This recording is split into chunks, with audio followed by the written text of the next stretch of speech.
안녕하세요. 오늘은 우리 이제 인공지능에 대해서 다 같이 알아볼 건데요. 일단 다 같이 이제 인공지능이 이제 우리 실생활에 쓰이는 예시를 간략하게 먼저 알아볼 건데, 혹시 여러분들은 이제 인공지능이 우리 일상생활 속에서 어떤 데 쓰이는지 혹시 뭐 아는 거 있으면 편하게 말씀해 보실까요? 챗 GPT에 있습니다. 네, 오소영 학생 뭐라고요? 챗 GPT가 있습니다. 챗 GPT 맞죠. 요즘 많은 문제도 있고 이제 참 나쁘지 않다고도 생각하면서 참 많은 생각이 드는 거죠. 네. 그다음 혹시 다른 네, 유빈 학생. 안에 시리도 있고요. 시리? 네. 예. 갤럭시 빅스도 있습니다. 빅스비. 네, 맞죠.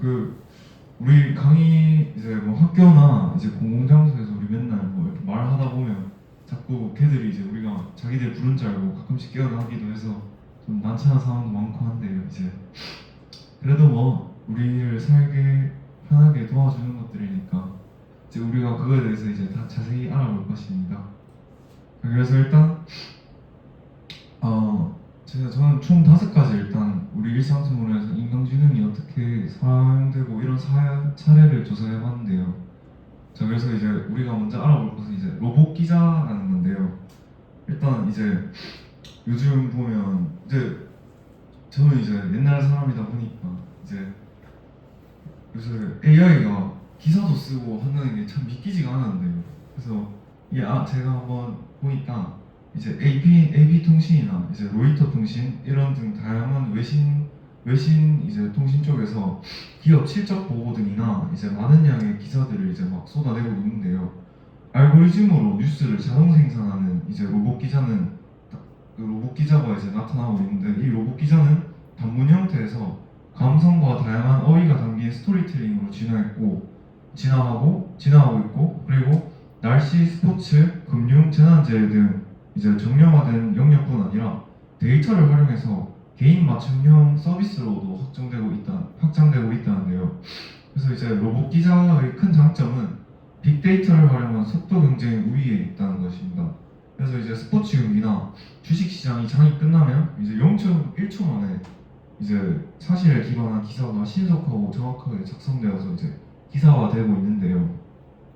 그래서 이제 여기서 이제 사용되는 것이 이제 사용되는 것이 이제 빅데이터인데요. 이제 이런 빅데이터의 문제점이 뭐냐? 이제 이 AI들도 자기들이 이제 학습을 하고 하는데, 이제 학습에 기반이 되는 것들이 이제 우리는 이제 공부를 할 때 자습서와 이런 걸 통해서 하는데, 그래도 자습서나 교과서는 이제 검증 교과서가 있듯이 좀 검증되고 이제 약간 그런 것인데, 이제 AI가 학습하는 기반은 이제 빅데이터나 정보들인데, 이 빅데이터나 정보들은 이제 뭔가 검증된 게 없고 그냥 시도 때도 없이 뭐 다양한 정보들이 쏟아지는데, 이런 다양한 정보들을 이제 올바르게 애들이 학습하면 모르겠는데, 이제 애들도 이제 학습이 정확하지 않고 이러니까 다양한 문제가 생기는 것 같습니다. 그래서 이제 편향성 위험이 존재하는데요. 이제 데이터가 정확하면 상관없지만 알고리즘의 설계는 인간이 하기 때문에 특정 정보 누락이나 과도한 개입에 따른 윤리적 문제가 비틀어올 수 있어요. 그래서 이제 로봇 기자의 확산에 따른 기존 기자들의 역할이 달라질 것이라는 주장과 인간의 일자리를 빼앗긴다는 우려도 있지만, 이제 공익적 이슈와 감시 등 기사의 본질은 여전히 유효하고, 결과적으로 탐구하고 분석하는 이제 모델이 더 강화될 것이라는 의견이 가장 많이 이제 공감되고 있어요. 그래서 제가 심심해서 이제 챗 GPT를 이용해서 이제 이게 일반 기자가 쓴 기사를 이제 보여주고, 이거를 이제 좀 더 흥미롭게 챗 GPT한테 좀 적어달라 했더니 얘가 막 잘 쏟아내고 오히려 더 재밌게 적습니다. 네. 자, 그리고 이제 두 번째는 이제 멸종위기 동물 보호인데요. 이제 멸종위기 동물 개체수 파악 그리고 이제 추적하는 작업은 원래 시간 비용이 만만치 않게 들고 위험하기도 합니다. 이제 뭐 북극곰 촬영하러 갔는데 북극곰한테 물릴 수도 있고 이제 위험하죠. 그래서 이제 최근에는 인공지능을 활용해서 드론으로 찍은 바다 항공 사진 속에서 동물을 자동으로 분별이 가능해졌어요. 그래서 초기 버전이었지만 이제 80%를 식별했고, 이제 크게는 멸종위기 동물의 관리 보호에도 도움이 될 거라고 예상합니다. 그래서 이제 모션 캡처 카메라와 이제 열 감지 장비와 같은 장치로 동물들의 서식지를 모니터링하고 이런 장치에서 생성된 정보로 아직 발견되지 않은 동물들의 행동 패턴을 나타내거나 더 효과적으로 보호하는 법을 알 수 있어요. 자, 그리고 이제 다음은 이제 시각 장애인의 눈이라는 건데요. 그 이제 마이크로소프트의 이제 Seeing AI iOS 앱은 인공지능으로 시각 장애인에게 주변 환경, 인물, 사물, 텍스트, 이미지 등을 설명해 줍니다. 그래서 이제 사람을 카메라로 비추면 성별, 나이, 행동, 감정 등을 분석해 읽고 묘사하고 이제 메뉴를 보여주면 메뉴를 읽는다고 하네요. 읽어준다고 하네요. 그래서 현재는 미국 앱스토어에서만 다운로드할 수 있는데 이제 곧 상용화될 예정이라고 합니다. 그래서 이제 뭐 카메라를 이용해서 이제 AI가 주변 사람이 사용자와 얼마나 가까운 거리에 있으며 대략적인 이제 나이와 이제 기분까지 설명을 해줍니다. 그래서 또 사진으로 문서를 찍으면 내용을 읽어주고 주변 전경을 찍으면 이를 묘사하기도 합니다. 참 신기하죠? 네. 자, 그 다음 이제 신호등입니다. 이제 그 신호등은 이제 우리 오늘도 학교 오면서 신호 건넜죠. 무단횡단하면 안 되고 일단 그 이제 우리 생활에서 이제 매우 신호등이라는 게 자연스럽게 스며들었는데요. 이제 이 신호등에도 이제 알고리즘이 숨어 있는데 이제 그 신호등에 이제 그 미리 입력된 이제 알고리즘에 따라서 이제 신호등이 작동을 합니다. 그래서 신호등은 이제 예시로 빨간불, 그다음 3분 정지, 초록불, 20초 건너기 이게 입력이 되어 있어서 이제 우리 생활 속에서 이제 뭐 그냥 항상 잘 돌아가고 있습니다. 뭐 새벽이 돼도 뭐 우리가 안 돌아다니고 그래서 이제 안전한 도로와 이제 안전한 우리 사회를 이제 만들어주고 도와주고 있는데요. 그래서 이제 이렇듯 이제 입력해놓은 시간의 흐름에 맞춰서 신호의 색이 바뀌는 이제 소프트웨어를 적용하고 있습니다. 신호등에서도. 자, 그리고 그래서 이제 이런 식으로 이런 걸 이제 딱 입력해두고 이제 사용하는 겁니다. 그리고 이제 다섯 번째로 제가 보여드릴 게 이제 현관 출입 잠금 장치인데요. 이제 우리 집에서 이제 요새 누가 열쇠 안 쓰잖아요. 이제 요새 다 도어락 쓰고 이제 뭐 지문 쓰고 하는데요. 이제 현관 출입 잠금 장치에도 이제 쓰이고 있는 게 이제 대부분의 출입문에 설치되어 있는 현관 도어락도 이제 소프트웨어가 숨어 있습니다. 그래서 이제 출입자가 미리 입력해놓은 비밀번호와 같은 번호를 입력했을 때만 문이 열리고 다른 번호를 입력했을 때는 이제 절대 열리지 않게 이제 알고리즘이 되어 있습니다.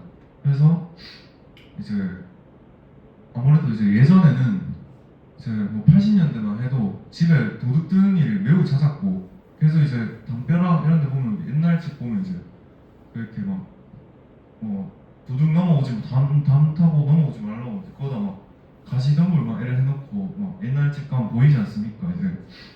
이제 옛날에는 이제 이런 게 없었으니까 이제 도둑도 많이 들고 그런데 이제 사람들이 신경을 쏟았는데 이제는 이제 알고리즘도 생기고 이제 AI가 발전하면서 이제 우리 생활을 좀 편하게 해줬죠. 그래서 일상 속에서 이제 무심코 지나갔던 이제 현관문에서도 이제 소프트웨어가 숨어 있었습니다.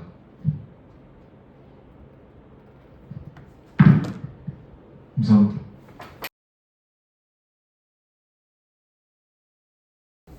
자, 반갑고요. 오늘은 저희가 이제 인공지능 편향하고 그리고 인공지능이 왜 편향을 가지는 이유를 같이 탐구를 한번 해볼 거예요. 먼저 인공지능 편향이라는 게 앞서 잠깐 언급이 됐었는데 혹시 인공지능 편향이 무엇인지 아시나요?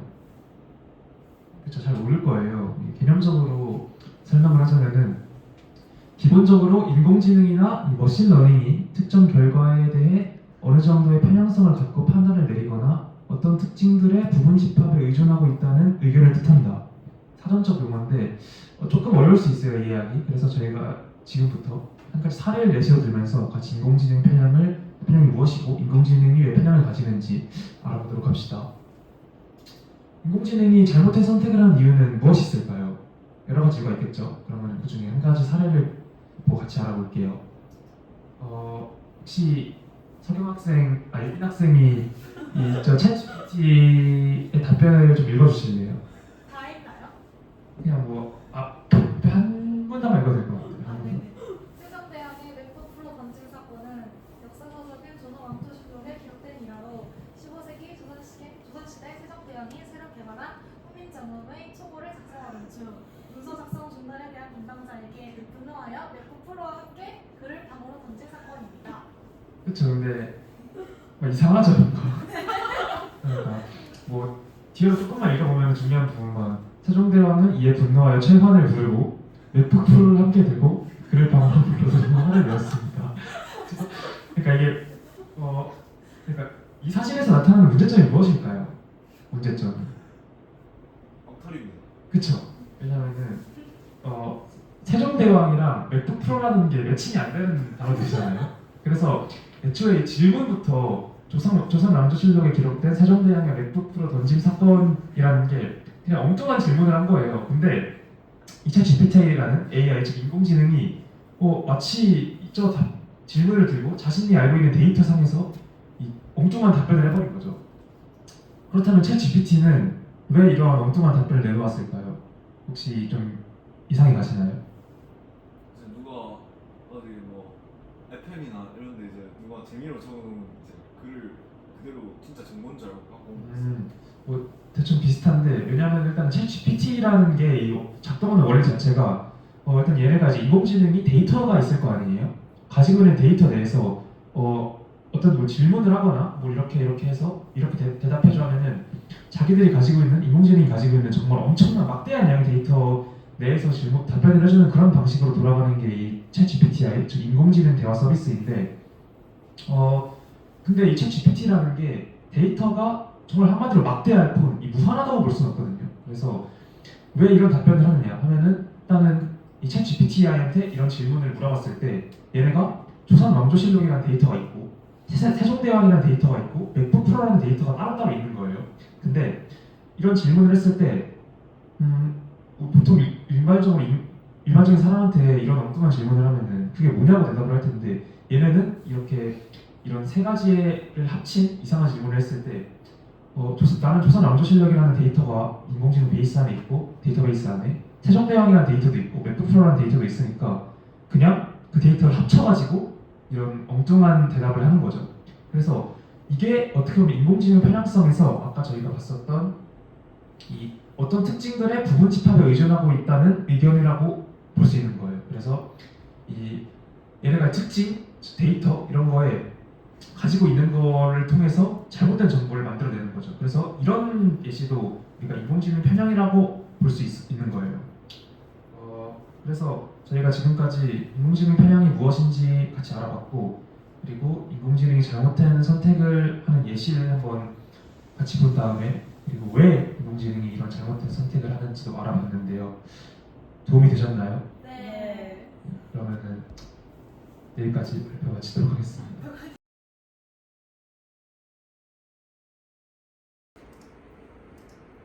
네, 여러분. 아까 전에 이렇게 챗GPT 등에서 발생하는 인공지능 편향 사례에 대해서 알아봤죠? 네.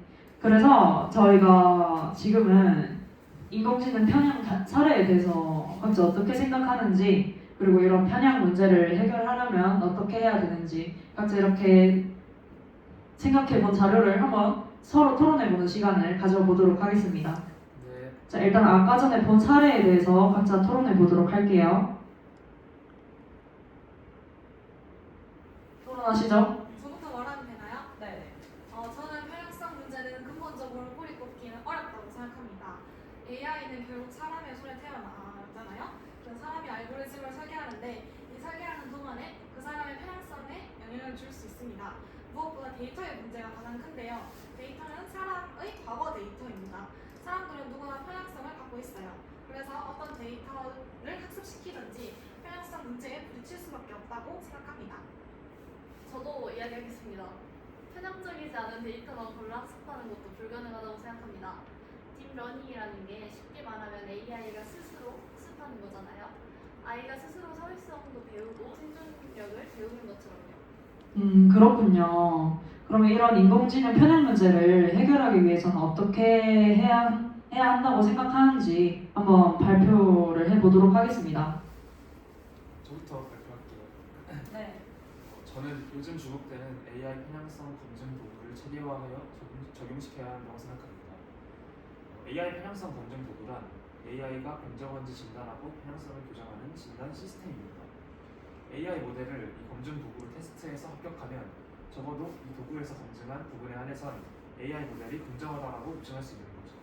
대표적인 검증 도구로는 IBM의 AIF360, MS의 Fairlon, 구글의 What-if2 등이 있는데 이 도구들이 다 AI 편향성을 측정하는 알고리즘으로 AI 모델의 문제점을 진단하고 교정하게 하는 것입니다. 그렇군요. 저도 한 말씀 하겠습니다. 그 네. AI 편향성 검증 도구에 대해서는 저도 뉴스에서 본 적이 있는데요. 국내 모델에 대해 설명을 드리겠습니다. 이제 카이스트 인공지능 공정성 연구센터 센터장 유창동 씨가 개발한 MSIT AI Fair 2022인데요. AI 모델과 학습 데이터의 편향성을 분석, 탐지, 완화, 제거하는 프레임워크로 IBM과 마이크로소프트, 구글이 내놓은 진단 시스템보다 높은 성능을 자랑합니다. 기업이 아닌 연구기관에서 개발했다는 점도 의미가 있습니다. 카이스트가 개발한 AI 공정성 진단 시스템인 마프 2022는 다른 시스템보다 정밀한 검증이 가능하고 시각화 기능이 있어 사용자 편의성이 높다고 합니다. 근데 저 갑자기 문득 생각이 드는데요. 네. 이제 이 AI 편향성을 검증하는 도구도 네. AI일 텐데 이제 이거는 어떻게 해야 할지 갑자기 생각이 드네요. 그러시군요. 그건 이제 집에 가서 한번 곰곰이 생각해 보시길 바랍니다. 네. 정말 잘해줘서 정말 잘해왔고요. 이번에는 다른 사례에 대해 한번 알아볼까요? 네. 네. 2019년, 제가 사례를 말씀드리도록 할게요. 2019년 KTA 인공지능 스피커 기가진이는 자동차를 좋아하는지를 묻는 물음에 여자라서 자동차에 관심이 없어요 라는 성차별적 답변을 내놓았습니다. 그리고 또 인공지능 챗봇 이루다 역시 초기 여성과 성소수자를 혐오하는 답변을 해서 AI가 학습하는 데이터 편향성의 사례를 보여줬습니다. 이런 사례를 해결하려면 어떤 방법이 있을까요? 한번 말해볼까요? 네, 제가 이야기하겠습니다. 지난 7월에 미국 뉴욕에서는 채용과 승진을 결정할 때 활용하는 AI 성차별 가능성을 차단하는 법을 발의했습니다. NIC 시사 채용 AI가 여성과 유색 인종 등 소수 집단을 차별할 가능성이 있다는 우려가 지적되었는데요. 이제 성별이나 인종의 차별성을 민영 감사에 공개하고 이를 오늘씩 벌금을 부과한다는 내용입니다. 이러한 제도를 적용하면 효과적이지 않을까 생각합니다. 그렇군요. 그리고 또 제가 다른 사례 또 하나를 말씀드리도록 하겠습니다. 같은 수술복을 입었으나 흑인 여성이 입은 수술복은 길거리 패션으로 인식하고 같은 복장에 피부색만 밝아진 여성은 정식 일복으로 인식한 AI 편향 사례도 있어요. 이런 성차별적 편향 사례를 해결할 수 있는 방법에는 어떤 것이 있을까요? 자, 보호 변수를 지정하는 방법이 있습니다. 그래서 이제 이는 연령, 피부색, 거주 지역 등 AI 개발자가 의도하지 않았더라도 차별적 결과가 도출되는 특정 변수가 발견되면 이를 보호 변수로 지정하고 AI 판단에 영향을 주지 않도록 설정하는 방식입니다. 그렇군요. 또 다른 방법 없나요? 제가 말하겠습니다. 한국정보통신기술협회가 펴낸 신뢰할 수 있는 인공지능 개발 안내서를 보면 보호 변수 지정이 편향성 논란을 피할 수 있는 키워드로 자주 언급됩니다. 공공사회 분야 서비스를 위한 학습 데이터셋의 민감한 특성을 담은 정보가 함께 기록된다면 보호 변수를 설정한 뒤 인공지능에 미치는 영향을 분석하여 편향을 방지하며 보호 변수를 설정하기에 앞서 충분히 분석하지 않으면 모델의 성능을 저하할 수 있으므로 주어진 데이터셋으로부터 데이터 일부분을 변경하면서 모델의 결과가 어떻게 변하는지 관찰합니다. 가령 성차별에 주의해야 하는 공공, 사회 분야 AI 서비스라면 음성 데이터를 주파수 이동, 필터링 등 변경 기법을 사용해 성별을 지우는 방식입니다. 그렇군요. 네, 여러분의 생각 아주 잘 들었고요. 이렇게 AI가 만연해지는 시대에서 이렇게 인공지능 편향 문제를 해결하는 게 정말 저희가 해결해야 할 숙제가 아닌가 싶습니다. 네, 수고하셨습니다.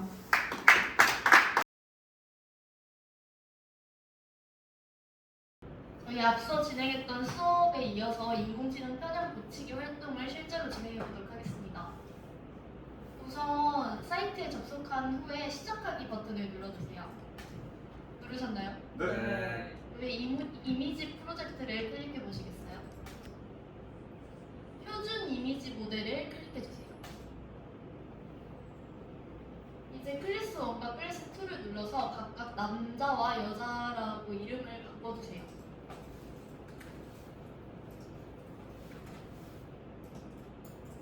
했어요. 그러면 이제 포털 사이트에 들어가서 긴 머리의 여성 사진 한 장과 짧은 머리의 남성 사진 한 장을 찾아서 업로드해 주세요.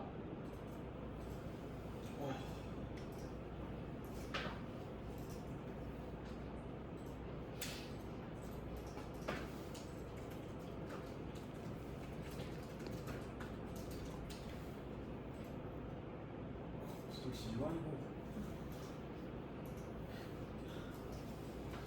짧은 머리.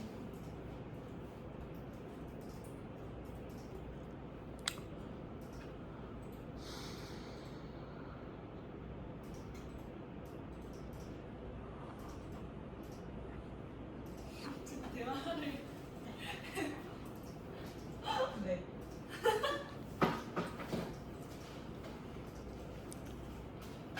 다 되셨나요? 기다려봐요. 기다려주세요. 이게 파일이.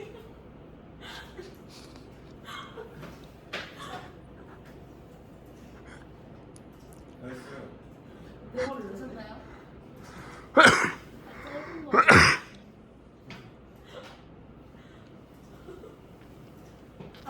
대머리로 하게 되면 아마 인식이 잘 안 될 거니까 짧은 머리. 근데 양쪽에만 머리가 나 있는 아 그래요?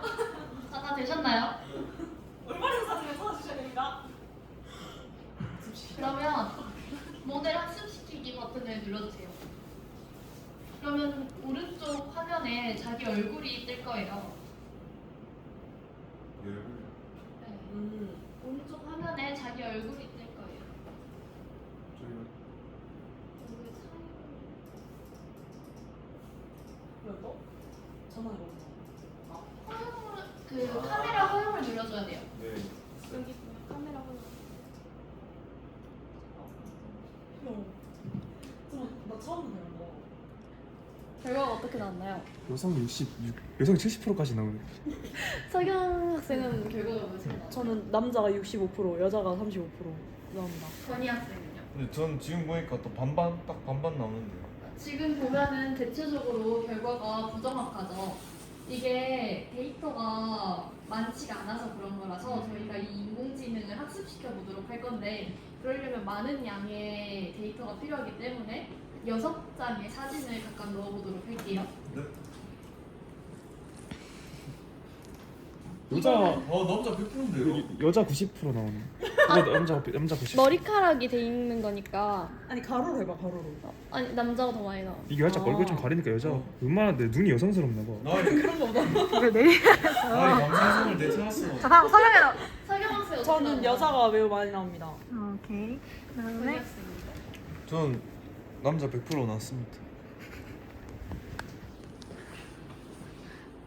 저희 지금 결과를 봐봤는데 찾은 사진이 긴 머리 여자와 짧은 머리 남자잖아요. 이번에 머리카락 모양을 조금 변화시켰을 때 어떤 결과가 나오는지 한번 봐보도록 할 건데 오세정 학생이 머리가 기니까 한번 묶어볼까요?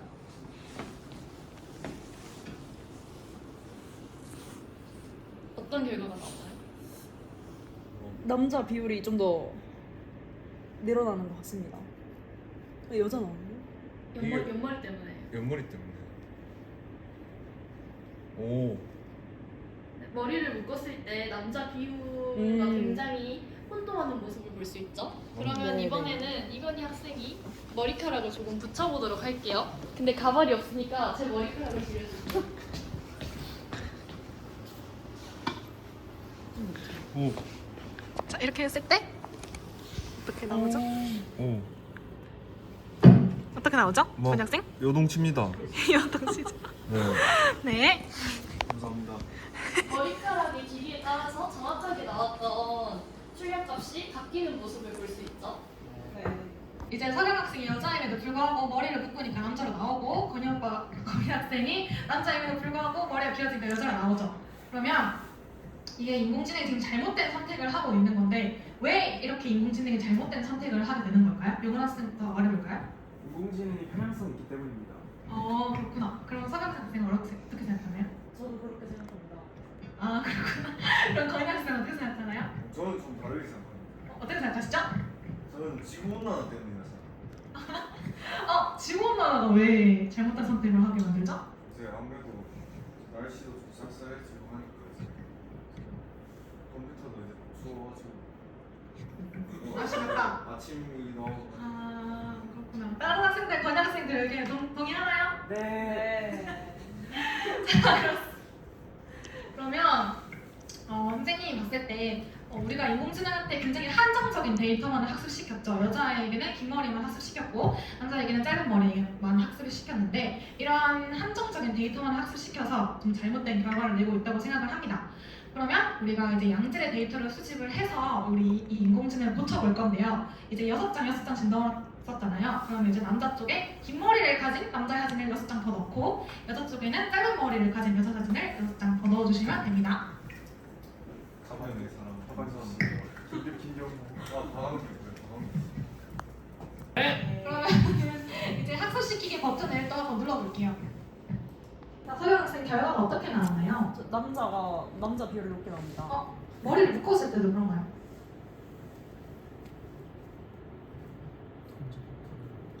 옷이 검은색이라서 이렇게 아, 빨리 나오지? 네네. 자, 다음 건희 학생 저는 뭐 남자 100%입니다.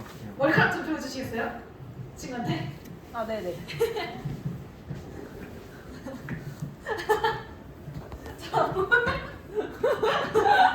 이렇게 연봉을 치죠? 그래도 뭐 남자 뭐 이게 남자 안 돼가지고 상당히 높게 나옵니다. 머리카락을 좀 더 줘보겠습니다. 여자가 더 나오죠? 네. 오케이. 자, 했듯이 긴 머리라고 무조건 여자, 짧은 머리라고 무조건 남자라고 인공지능이 판단 내리지 않죠? 네. 그렇기 때문에 이제 남녀 고정관념을 가진, 즉 머리에만 편향된 그런 결과를 노출하지 않는 우리가 인공지능을 양질의 데이터를 통해서 개선했다는 결과를 낼 수 있습니다.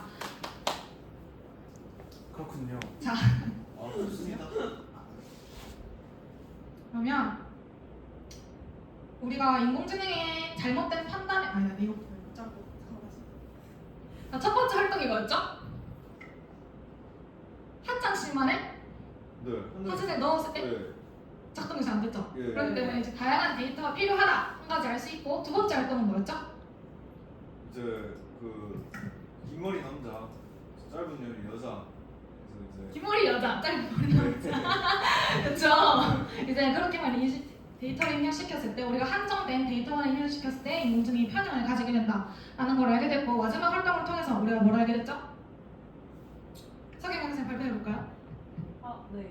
이제 짧은 머리 여자를 인식하고 긴 머리 남자를 넣었을 때 긴 머리 남자로 인식을 저를 하더라고요. 그래서 여기서 인공지능 편향이 일어난다 알았습니다. 편향이 고쳐졌다. 고쳐졌다. 편향이 고쳐졌다. 다양한 데이터들과 또 다양한 숫자들의 데이터를 입력했을 때 편향이 고쳐졌다라는 걸 알 수 있었죠. 그래서 이제 마무리로는 그럼 우리가 인공지능을 사용할 때 이 활동을 통해서 알게 이제 대응지식을 통해서 우리가 인공지능을 사용할 때 어떠한 역량을 갖추어야 될까요? 한 명씩 얘기해 볼까요? 이번 학생부터. 인공지능이 편향성을 가지고 있다는 것을 유의하면서 사용해야 되지 않을까라고 생각합니다. 그렇죠. 다음. 네, 저는 인공지능에서 드러나는 이런 편향성을 구분할 수 있는 능력을 길러야 한다고 생각합니다. 네, 다음. 이게 아무래도 이제 요즘 사회에서 이제 문제가 되고 있는 예를 들어 가짜 뉴스 이런 거 많지 않습니까? 그런 것처럼 이제 이게 인터넷에 이 AI나 이런 친구들도 이제 다 인터넷의 정보를 통해서 학습을 했는데 인터넷에 있는 정보가 다 사실이 아니지 않습니까? 그렇죠. 그러니까 이제 AI도 일단 완성을 좀 해야 하고 이제 정보를 구분할 줄 알아야 하고 우리도 AI가 내주는 그런 정보들을 좀 분별해서 좀 판단력 있게 좀 시민답게 이렇게 좀 해야 할 것 같습니다. 좋습니다. 자, 그래서 결론은 우리가 인공지능은 학습된 데이터를 기반으로 이제 결론을 내기 때문에 상당히 한정적이라는 것을 알 수 있고, 따라서 이제 인공지능을 좀 비판적인 시각으로 바라볼 수 있어야 하고, 그러기 위해서는 이제 양질의 데이터를 또 수집하고 분석해낼 수 있는 능력이 필요하다라는 것을 알 수 있죠.